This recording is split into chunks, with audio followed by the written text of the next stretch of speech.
Hey everybody, welcome to Board Game Heaven. My name is Raymond, and in this video I'm going to take a look at the Alien role-playing game by Free League.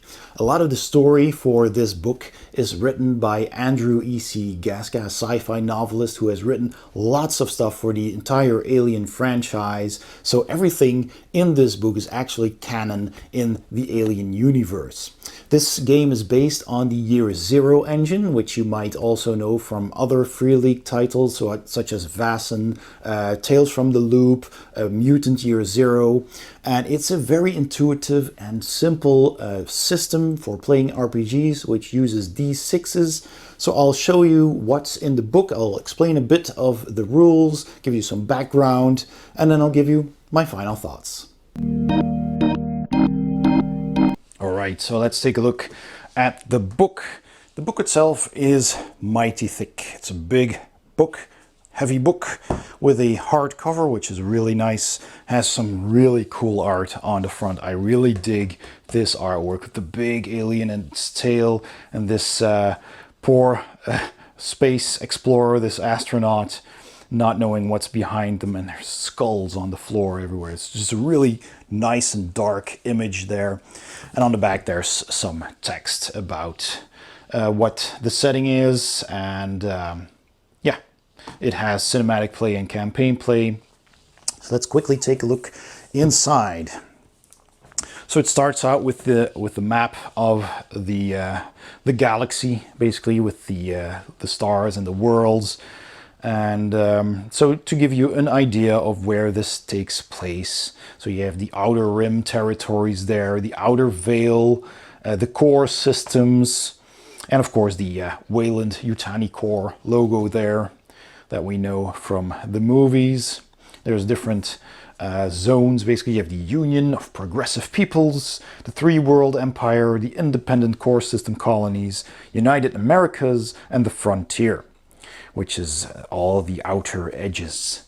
And some of these scenarios take place in that frontier, because that's where life is hard, life is tough in space, and you need to somehow survive the rigors of the darkness in space. So the setting writer is Andrew E.C. Gaska, like I said, who wrote a lot for the Alien franchise, and also for Predator and Alien vs. Predator and stuff. And he's got a really cool website with all things that are canon and what is in the same universe and what is not. So I'll put a link to that in the description below too. It's a pretty cool page to check out. And yeah, well, the game designer is Thomas Harenstam, and lead artist Martin Grip, and graphic design Christian Graneth. And there's some really cool illustrations in this book, and it's really well set up as well, which we'll see in a bit. So let's go over the chapters real quick here. So this chapter 1, Space is Hell, is about the backstory, about frontier life and the careers you can have there, how you roleplay this RPG, and what the role of the game mother is. So mother being the computer in the movie. So that's pretty cool. The GM is not the game master, but the game mother. I thought that was pretty cool. Nice touch. There's the game modes, cinematic play and campaign play. Cinematic play is basically a one-off, a movie scenario, a movie script that you're playing. And of course the players determine the course of that game. You can play that in a couple of sessions, or maybe, you know, up to 6 or 7 sessions if you're taking your time. But you can also play campaign play, which takes, you know, as long as you want, basically. And yeah, I'll get to that in a bit, what the differences are. The key themes in the game are space horror, sci-fi action, and a sense of wonder, which is explained here. And then you get the tools of the game. So we'll see that in a bit. Then the second chapter is about building your character, the core kinds of the concepts of what your character is, your career, your attributes, your skills and talents, health and stress, your name and appearance, etc., your gear, how you develop your character. There's colonial marines, colonial marshals, and company agents. You can play a kid, a medic, an officer, a pilot, a roughneck, or a scientist, and these are all explained in chapter 2.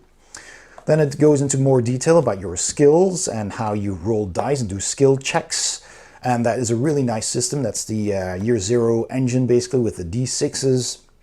It's very simple and very intuitive, and what all the different skills mean and what they do and what you can do if you roll multiple successes and how you can push your rolls, etc. Then you have some talents.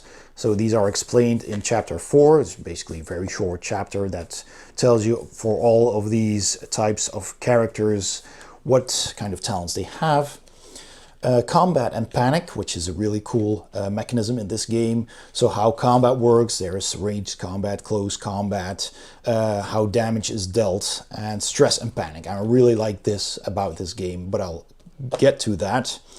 There's other hazards, of course. There's, of course, the xenomorphs, which we all know, but there's plenty of things that are dangerous and that can kill you in outer space. There's also vehicular combat, so you've got the ground vehicles and the aerial vehicles. It's pretty cool, and they get damaged and repaired. There's your gear, so you've got armor, you've got weapons, you've got your space suits. You need to take, your oxygen into account if you're going out into space or on a planet with a toxic environment. Again, vehicles, and there's more chapters here. So hard life amongst the stars. So, charted space, living in space, spacecraft basics, etc. Space combat, there's space combat too, because you can pilot your ship between planets and between space stations, and stuff can happen there too. This is for the game mother, so your job as the game mother 204, with all the principles and the themes, etc., and how you handle all of that. Then there's governments and corporations. Oh, that was the page, the page number that I read out. So there's the different corporations, like I showed you on the map, and what they mean. There's a bit of a background on there. So there's a lot of stuff to read in here, just to give you an idea of what it's all about by Andrew Gaska, which is really good. The systems and the planets in the universe here, in the galaxy. The different alien species, which is a very cool chapter, which explains you not just the standard xenomorph, the alien that we know, but also the neomorphs from the newer movies and all their different stages. And there are some other kinds of species as well. And of course, you're free to add your own. I mean, even though that Predator is technically not in the same universe, if you want to add a Predator, go ahead and do it. You're the game mother. You can do whatever you want. So, this is pretty cool. It's basically a sandbox kind of RPG. Then it explains campaign play if you don't want to play a one-off scenario, which is super cool. But if you want to play a campaign, then that's also explained. And there is one scenario in this book as well to get you started right away, which is called Hope's Last Day, which I will not show you because I don't want to spoil it. Okay, let's start with the first chapter. So, Space is Hell, again with the cool artwork. And the whole book is kind of laid out like this. There's basically some flavor text on the black background, and everything in these boxes is the important stuff. And it's laid out very easily, so it tells you about what is the Alien RPG, what's the story, what is it about. It's about space exploration. It's about making a living in space, being a colonist or a space marine or what have you. So that's pretty cool, and it kind of goes into that here. And there's a lot of background to read, which makes this a very interesting book to read. So about the frontier life, which is harsh, and the different territories.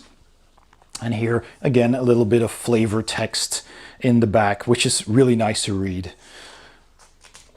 And so corporate dominance over the stars. Everything is run by companies, and companies, they're this big conglomerates that just want to make money, and basically their employees are expendable, and they have company agents, like in the movies, that are only out there for the money, for their gain, and they don't care about people that much, which is pretty cool. And of course, you also have the synths, the androids that can have different roles. They can be very friendly, they can be there just to help people, but they can also be company agents just wanting to get that alien specimen back to the company, no matter the cost. So there's all of that going on, which is pretty cool. So let's go here. It says crew expendable. So stuff like that is in there. Here's a timeline, which I found very helpful. So here's 2000, 2020, which we fortunately just left behind us. And then here it starts with Peter Whalen's infamous TED Talk address of 2023. And it begins developing the industry and nanotechnologies and what have you. And, you know, like, technology explosively grows from there, and all the stuff that we know from the movies gets made, happens. And there's terraforming on our moon, and faster than light travel is invented, etc., etc. Also explains the things that actually happen in the movie. That's all in here. So that's pretty cool. There are the careers that you can have on the frontier. So you can be a colonist, a space trucker, a colonial marine, a company representative. And then it talks about role-playing. So again, it talks a little bit about the game mother, about cinematic play, which is basically the one-off that you can play in several sessions, and the campaign play that you can play for a longer period of time. And the key themes here, like I said, space horror, sci-fi action, and sense of wonder. That's to get you in the mood with some cool artwork on these pages. So I'll go through it a bit quickly. You use dice, you use some cards. You might have seen some of those in my unboxing and review of the starter set. If not, click the eye in the corner of this video and then you'll see some of those. And it, of course, explains for people who are new to role-playing game what that is. What does it mean? What is a role-playing game? Now, your character, Chapter 2. Again, it talks about how that works in cinematic and campaign play. That you're pursuing a career, you have some attributes, and your 4 basic attributes are strength, agility, wits, and empathy. And you put points in that. In the back of this book, there are, again, there's a map. There's a very handy index, so you can search keywords very easily. But here is a character sheet. So here you can fill in your main attributes: strength, agility, wits, and empathy. And each of those attributes has 3 skills connected to it, which are all on this page, as you can see. And they also get a value. And you can either fill them in yourself, according to certain rules, or you can use some of the pre-made characters from the starter set or any of the other cinematic scenarios. And you basically, every time you make one of these skill checks, you add up the number that's in that skill plus the linked attribute number, and that's the number of dice that you roll. And those are all d6s, and whenever you roll a 6 on those d6s, you have a success. But then there's also stress, and I'll get to that in a bit. Stress is just a fantastic mechanism in this RPG. So those are the attributes. And you've got some starting attributes. Here it explains how many points you can distribute. And so it says here, let's see, you get no less than 2 and no more than 4 to any attribute, but you may assign 5 points to your key attribute. Let's see. And then it tells you your skills, again, with points that you can distribute among those skills. And you have some talents. So you get 1 talent at the start of the game, and that basically gives you, well, something unique that your character can do. And it explains how to play an android, because an android doesn't get stress. They're always calm, basically, and they have more points in their attributes and skills to accommodate for that. Because having stress, while that can make you panic, and again I'll explain that in a bit, it also gives you a higher chance of succeeding because of the adrenaline flowing through your body thematically. So that's pretty cool. So androids are a little bit different. Here it talks about stress and your health and your name and appearance. So all of that is explained in great detail. More cool art. Your gear, there's gear that takes up a lot of weight. There's light gear, and there's a fixed number of weight that you can carry. Encumbrance, there's here, and there's consumables as well, because you need water and you need food, and of course in space you also need oxygen, and that is all explained here. You need to take that into account, and you will spend food and water and oxygen during turns. Now, developing your character, you can get experience, which is basically only used in the campaign play.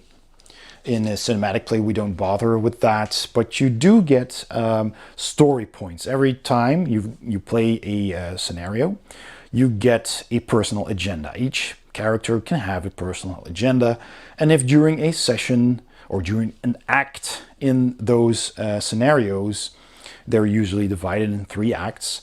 If you actually tried your best to fulfill that personal agenda, then the game mother may reward you with a point that you can later use, a story point, to use to get an automatic success. And you can have a maximum of 3 story points stored, basically, and the player keeps them, not their character. So if their character should die, which can happen, and they get assigned a new character, then they still keep their story points, and you can use those for an automatic success. But in campaign play, you get XP, and you can spend XP to learn new skills, or to upgrade your skills, or get an extra talent. You can also have a buddy and a rival, which adds to the role-playing. And then it gets into the different roles you can play. So the colonial marine with their standard things. The colonial marshal, I'll go through this a bit quicker.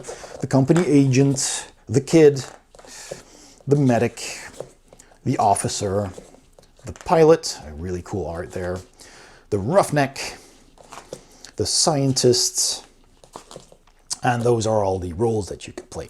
Then you have different kinds of skills. So again, when rolling dice, a 6, or on the special alien die, this cross symbol, means you roll a success. And when you get stress, you get extra dice. So the basic dice that you can get for the Alien RPG, they're black and yellow dice. And I just went and grabbed them to show you. So these are these dice. So the black dice are your basic dice, and you can use any dice you want for these, any D6s that you have, doesn't matter. These just look really cool, but if you don't need them.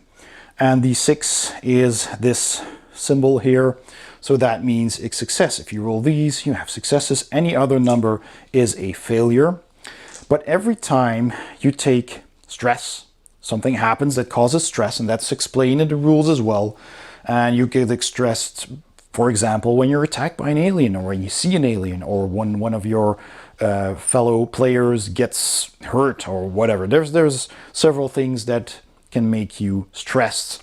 And every time your stress level rises, you check that on your character sheet, and you add 1 yellow die to your dice pool. So when you're taking a next skill check, so for example, you're doing an observation check or a heavy machinery check, or you're trying to operate something, and let's say you've got 4 dice, 2 from your basic attribute and 2 from that linked skill.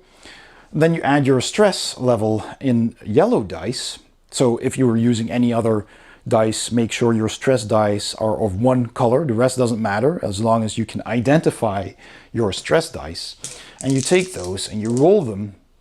And as you can see now here, I rolled 0 successes. But these, of course, also have a 6. So that means you could roll a success on these stress dice and still succeed. So the more dice you have, the bigger the odds are of a success. But these yellow dice also have a 1. The 1 on these are nothing, they don't matter. But the ones on the yellow dice with this face hugger symbol, that means if you roll those, you have to do a panic roll. And if you do a panic roll, stuff happens. Bad stuff can happen. So I'll get to that in a bit. That is a really, really fun mechanism I found. All right. So it tells you about that here, and it's explained on page 103. So we'll get to that. It tells you even the odds of your number of dice and your successes. And when you fail on your first roll, you can push your roll to roll again, but that also adds 1 stress, and you add that stress die immediately before you re-roll your pushed roll. So that is also something you can do, but you can also only do that once. And if on the first roll you happen to have stress already and you rolled one of these, you cannot push your roll. You just immediately panic. So that's pretty cool. I really love that mechanism. Here it says pushing your roll. So only once, you can push only once, and if you roll that symbol, then you panic. It explains that here as well, and see page 104. So that's pretty cool.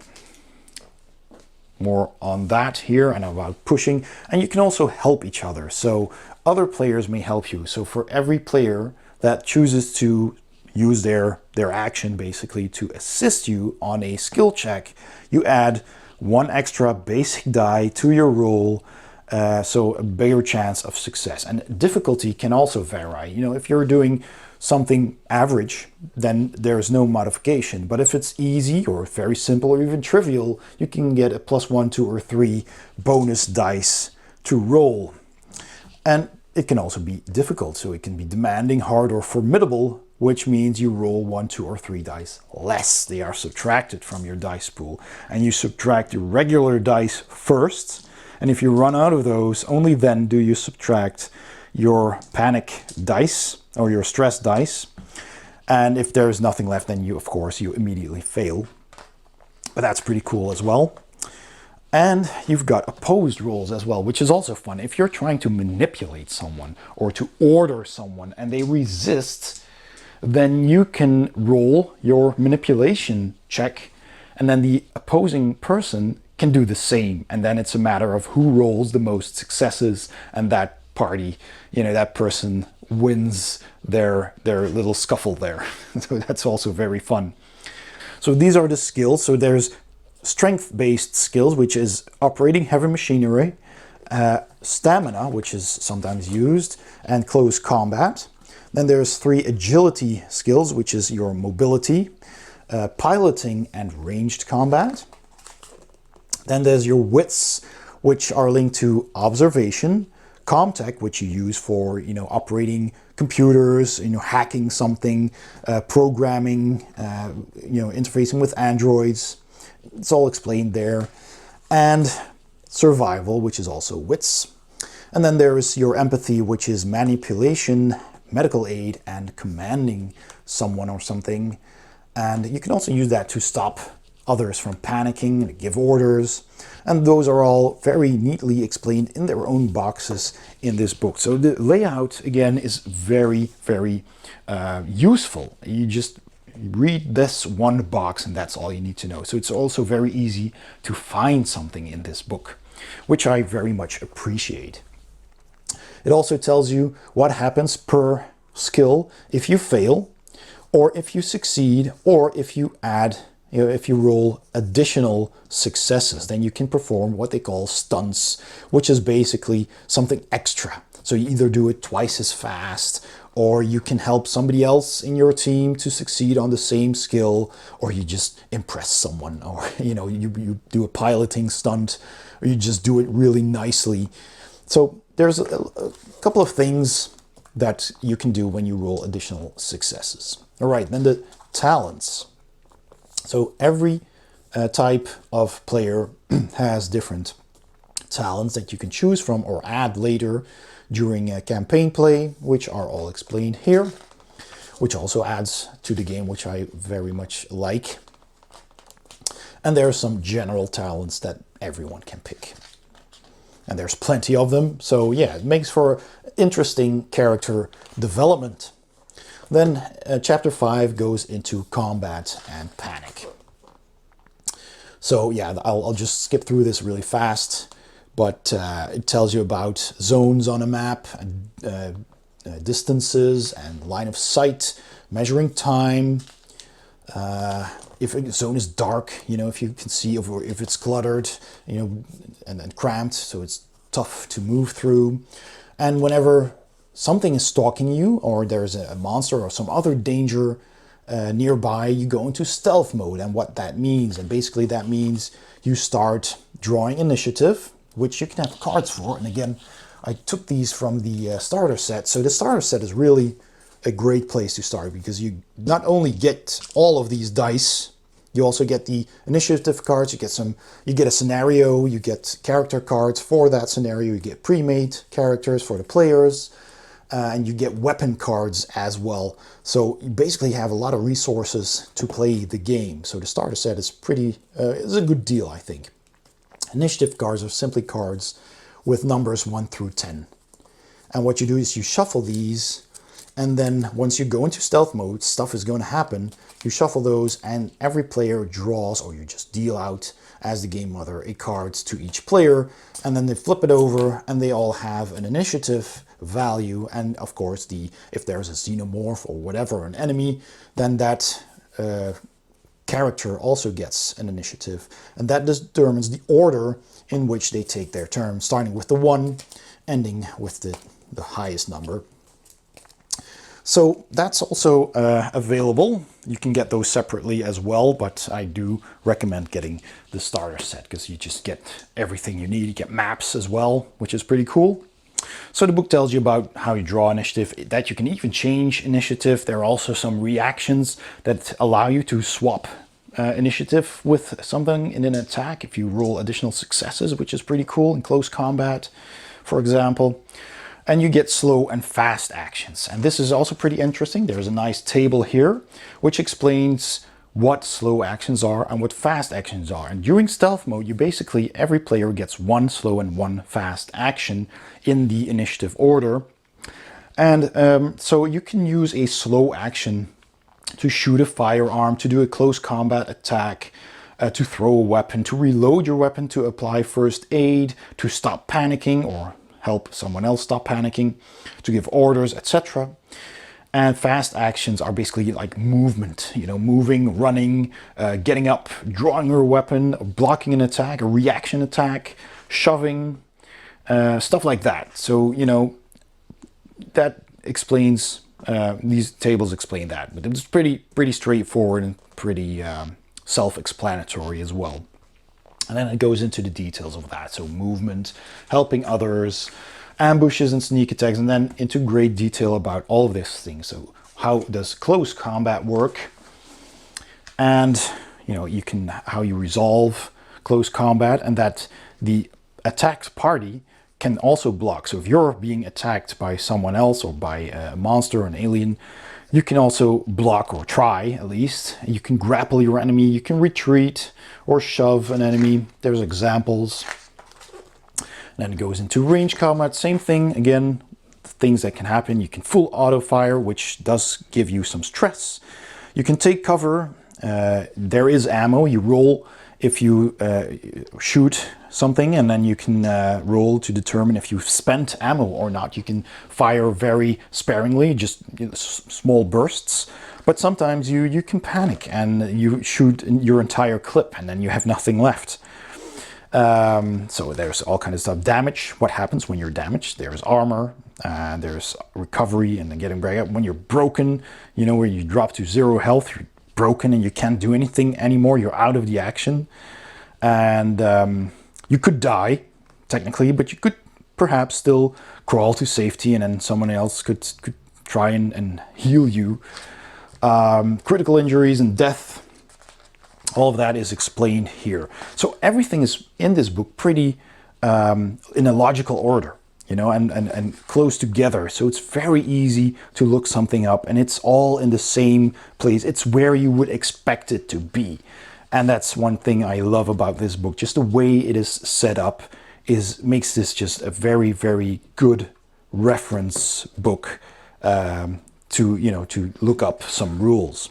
And it's very easy to read as well. And I love the examples that they give, and the tables are very clear, and the artwork and the bits of flavor text that to really get you into that story. So this is a joy to read. Now, stress and panic. Now this is interesting. Like I already explained a bit. So you get stress when you push a rule, like I already explained, when you fire a burst of full auto fire, which we also just saw, when you take damage, if you go without sleep, food, or water, you also take stress. When you perform a coup de grace, which is explained back here, you know, if you if you basically just outright kill somebody in cold blood. And then there's also when a scientist in your team fails to use the analysis talent, that is apparently a cause for stress.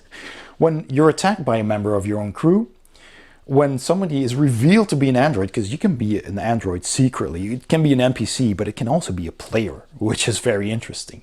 Because an android, like I said, doesn't take stress and has higher attributes, but as long as that player wants to stay you know, an android secretly, does not want to reveal that, they can actually still roll stress and gain stress, but you know, they fake it, right? So they roll those dice and then they can still perform those panic actions if they do roll a face hugger symbol.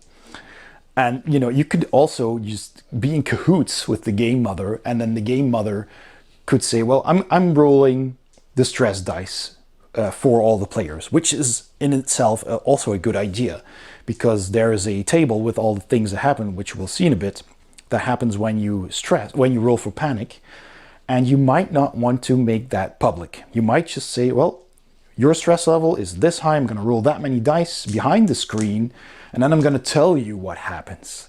So that is also pretty cool. And then, you know, if you're in cahoots with the Android player, you could give them a break.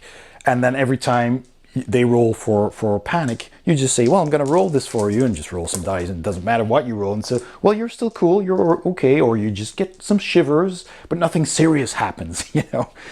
And or you make them do something that looks like they're panicking, but you know, it doesn't cause any damage, or they don't lose an item or anything. So that's a very cool mechanism as well. So playing an android is difficult perhaps at first, but it's really cool. So, and then it says, you know, you gain stress dice. So those are the yellow dice. And when you roll a face hugger, you make a panic roll. So here is the table. So how does that work? Whenever you roll that face hugger symbol during a skill check, then you roll 1d6, doesn't matter which one, you just roll 1d6, and you take that number that you rolled and you add it to your current stress level. So if your current stress level is 3, then that result would be 6 plus 3 is a 9.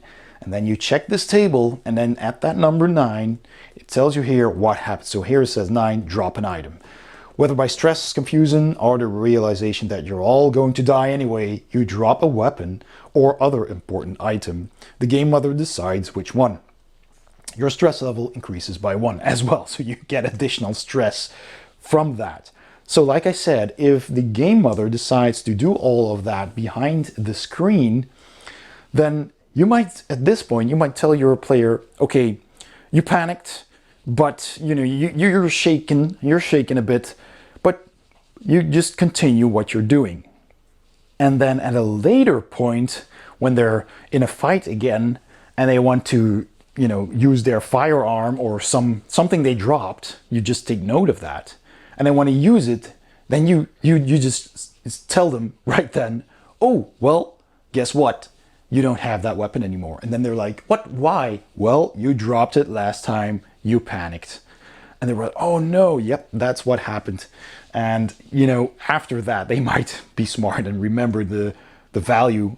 Well, if you roll it behind the screen, they don't know. So yeah, it's best to keep that secret, because I've noticed if you tell them what happens and they roll for their own panic, they remember the numbers and they know what happens. They know, okay, so 1 through 6, that's okay. I'm keeping it together. But if I roll a 9, I apparently drop something. And 10, I freeze. And, you know, so it is a good idea to keep that behind the screen if you can. So that's pretty cool. But you can also stop your panic You can relieve stress. All of that is possible. So that is absolutely my favorite mechanism of this RPG. Now there are other hazards as well outside of combat. You can have several conditions. You can be starving, dehydrated, exhausted, or run out of air and vacuum. There is explosive decompression that can happen. You could freeze. And all of that is explained here as well. You could fall, take damage. Stuff can explode. A lot of stuff can explode. There's fire and disease. Radiation, of course, in space, or when you're at some kind of installation where there's radiation. You could drown, you could suffocate, and then there's, of course, synthetics, which they don't suffer from most of those things. They don't need to eat, they can take radiation, they don't drown, they don't suffocate, but they have different things that can happen, and they can also be damaged and repaired.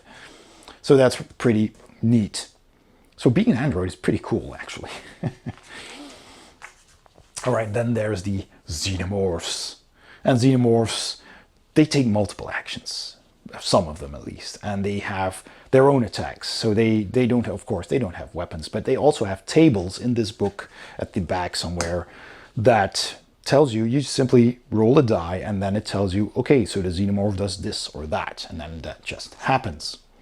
And they have a large number of health usually. They have armor rating as well. So you need either to roll lots of damage or have armor piercing weapons, which reduces their armor in half. Then there's vehicle combat, which is also pretty cool. You can do combat in vehicles or in spaceships, aerial vehicles.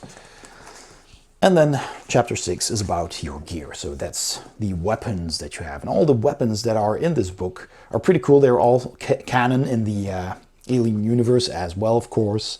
And it tells you if you get some extra bonus dice when you roll for ranged combat, you can roll 2 extra dice with this weapon, or 1 extra die with this weapon. This tells you how much damage a hit does. And multiple successes, you can add, for every additional success, you can add +1 damage, or do other things that you can find in the ranged combat chapter.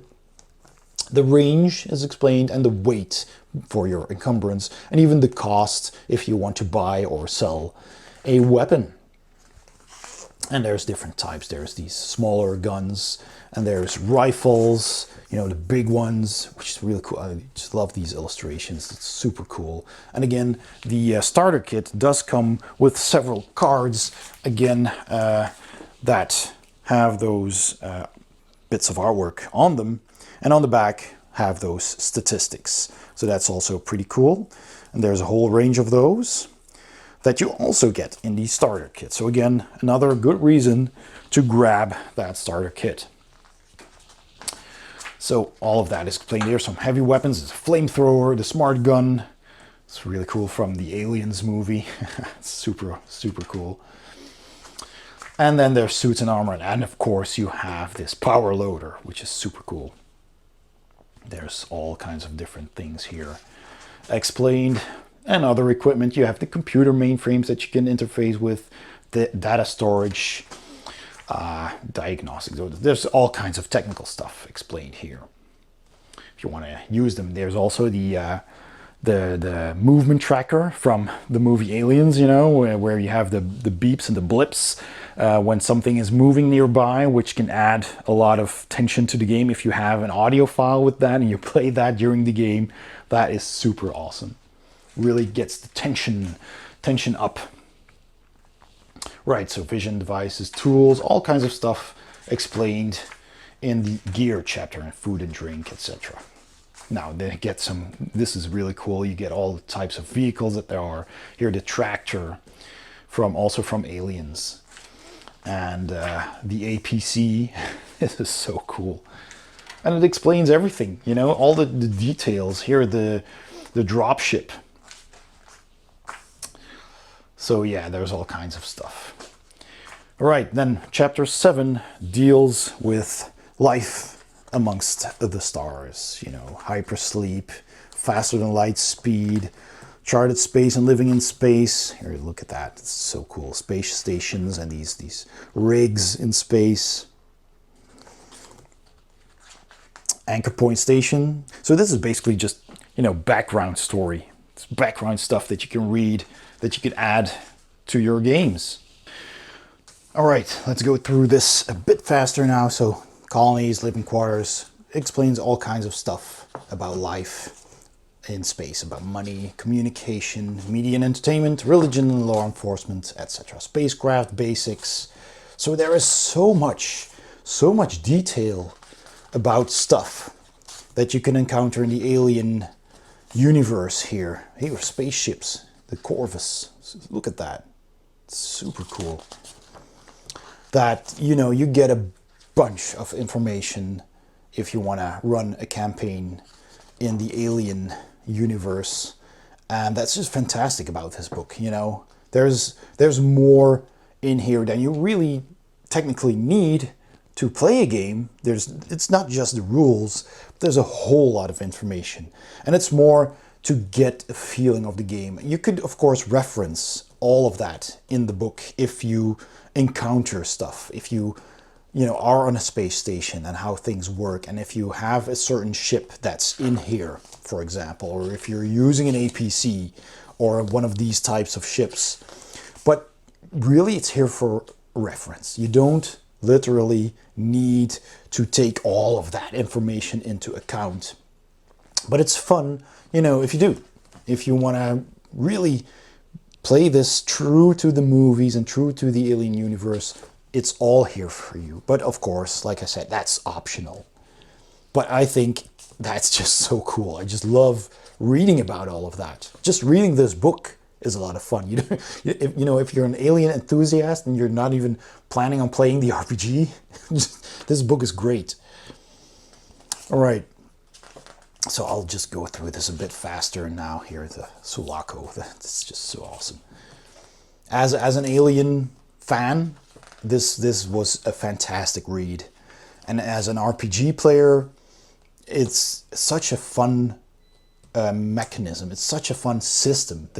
The Year Zero engine, like I said, is very simple with the D6s, with the success rules, and the added stress mechanism of this particular RPG is just so cool, so much fun. It's so thematic that I cannot recommend this game enough, really. That is basically the bottom line here. If you like playing RPGs, of course, it goes without saying. If you like the setting, if you like sci-fi, a little bit of horror, tension, and if you like the Alien franchise, this is a no-brainer. So this chapter explains how to play as the game mother. It gives you some general guidelines and tips. Here are the themes again. Stress and horror, once more. 3 stages of fear. And NPCs, of course, how you can handle NPCs. There will be NPCs.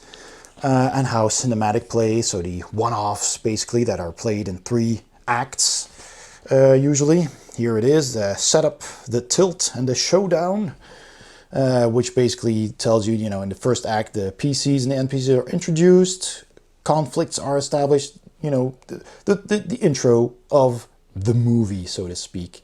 And then something unexpected happens, raising the stakes and the level of danger. Secrets are revealed. That's when, the plot thickens. And then in the showdown, the story comes to a climactic resolution.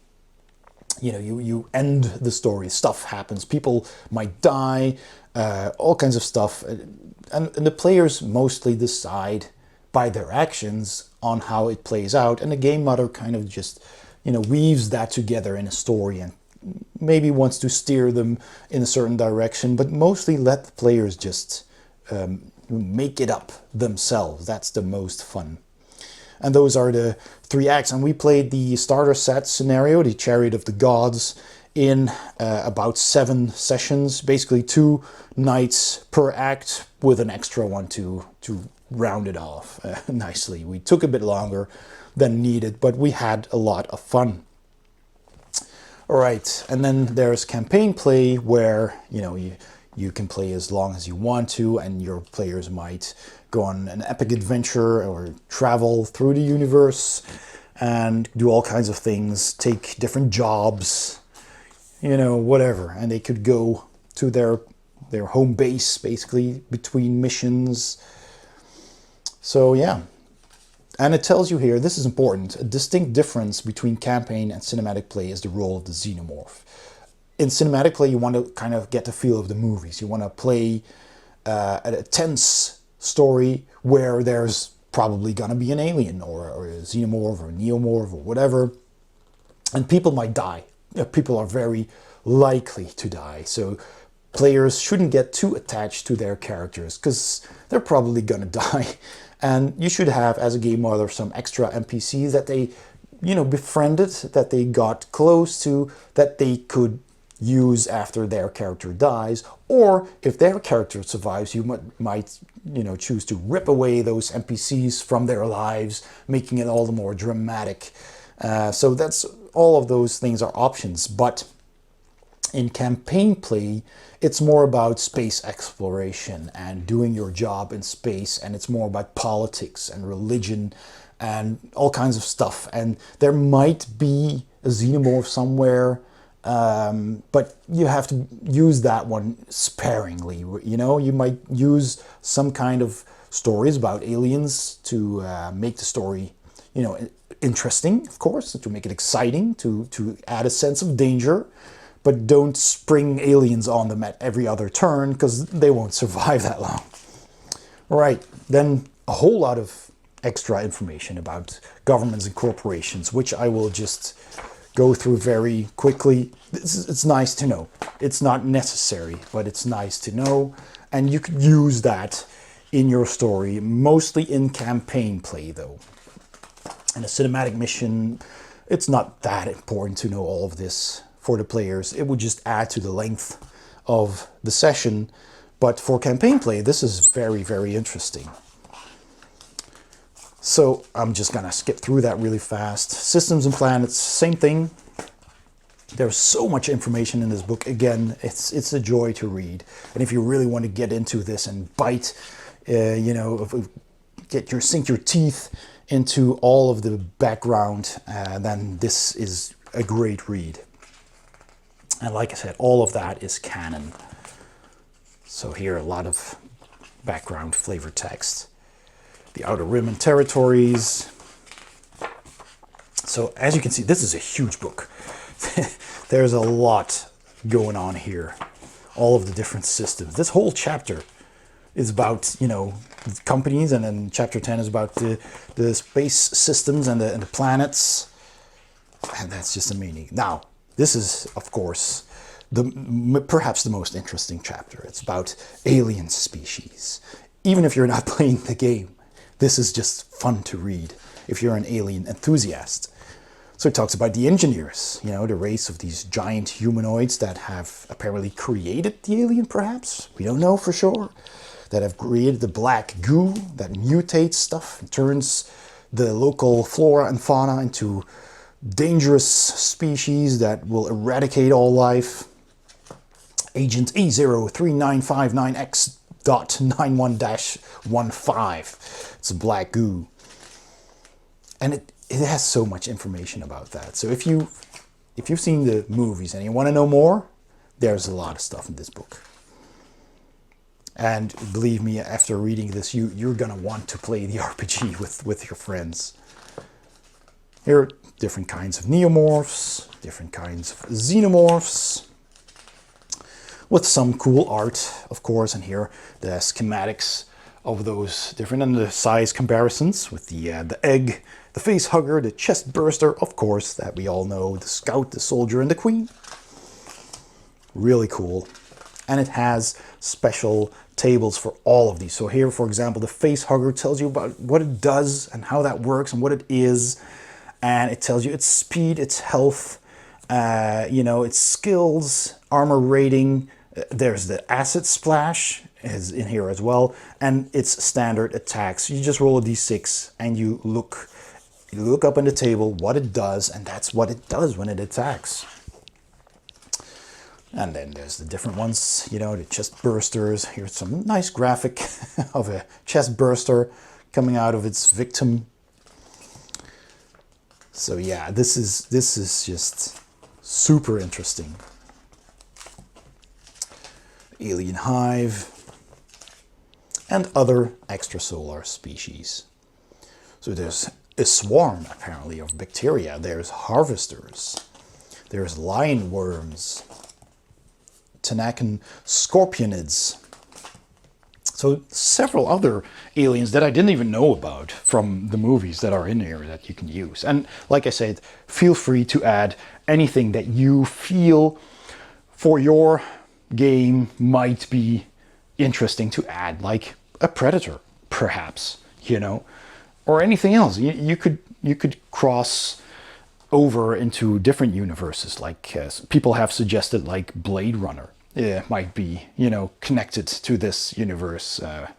And there's several movies that you could watch for inspiration. That people have suggested Outland to be a very... I watched it, and it is indeed, it does give you that colonist vibe. So that's one I would suggest watching before playing as well, with Sean Connery. Good movie. Right, more detail about campaign play again, which tells you about the different kinds of jobs you might have, how you might create your own star system. Although, you know, you could just pick something from the extensive information in this book. But you can create your own worlds. You can create your own star systems, whatever you want.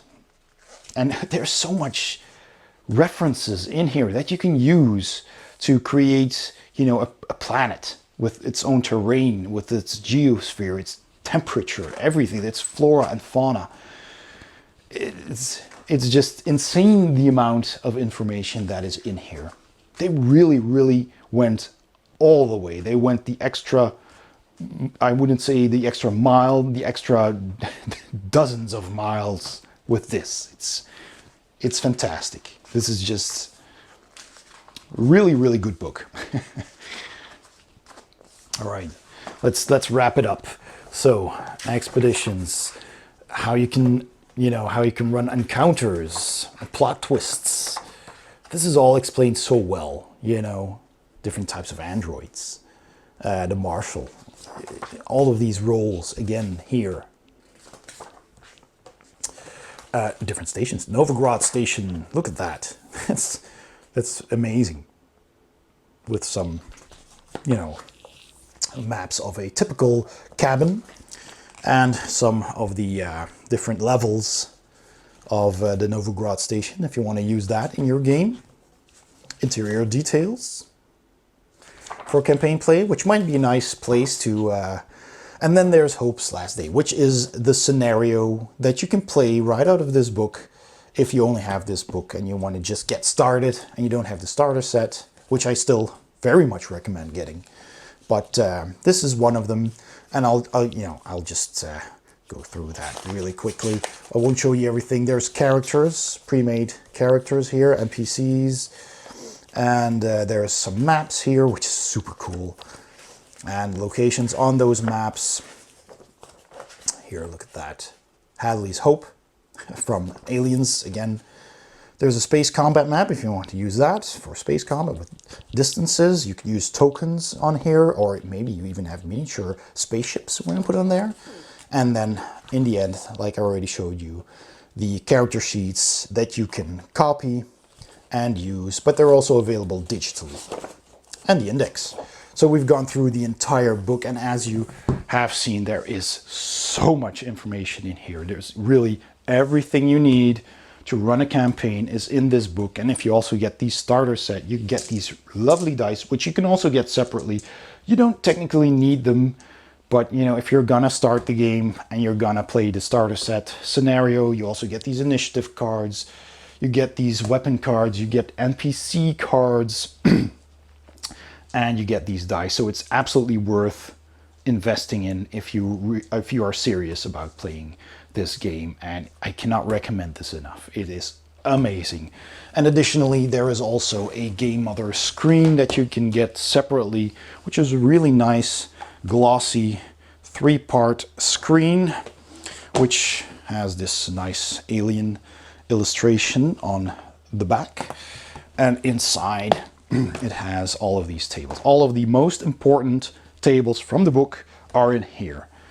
So, you know, measuring time, sneak attack, stealth, difficulty levels, like I showed you, the slow and the fast actions, critical injuries, that's also a table you roll for, and that's a D66, and that basically means you roll 2 dice. You could take 2 different colors as well again, and you could say the black one, that's the first decimal, and the yellow one is the second, and you just roll these 2.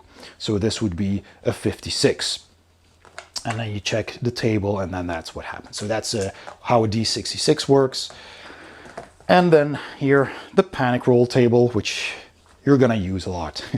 And ranged fire modifications, ranged categories, and types of cover. So the things you're gonna need the most are on here, which is also really nice to have. But basically the book has everything you need, and even a scenario to get started. So absolutely love this book. Just as a fan, I love it, but the RPG itself is also fantastic. The Year Zero engine is so simple and intuitive. The dice system works. The panic system is fantastic. I love the stress dice. They add your chances of rolling successes, but they might also cause you to panic, and I love that. And if you do that, you know, secretly behind the screen, even more attention. That's fantastic. So that's basically it. I absolutely love this RPG. And so that was my review on the Alien RPG by Free League Publishing. If you'd like to check out more on the Alien RPG, go check out their website. I've put a link in the description below, or check some videos I did of the starter set and the expansion scenario Destroyer of Worlds by clicking the I in the corner of this video, or the links in the description below. I hope you enjoyed this video. If you did, please give it a thumbs up. Don't forget to subscribe, and if you hit the bell icon, you'll also get notified whenever I upload a new video. Please also consider becoming a Patreon saint to my channel by clicking the link to my Patreon page in the description below, or the icon at the end of this video. Thanks for watching, and I'll see you next time on Board Game Heaven.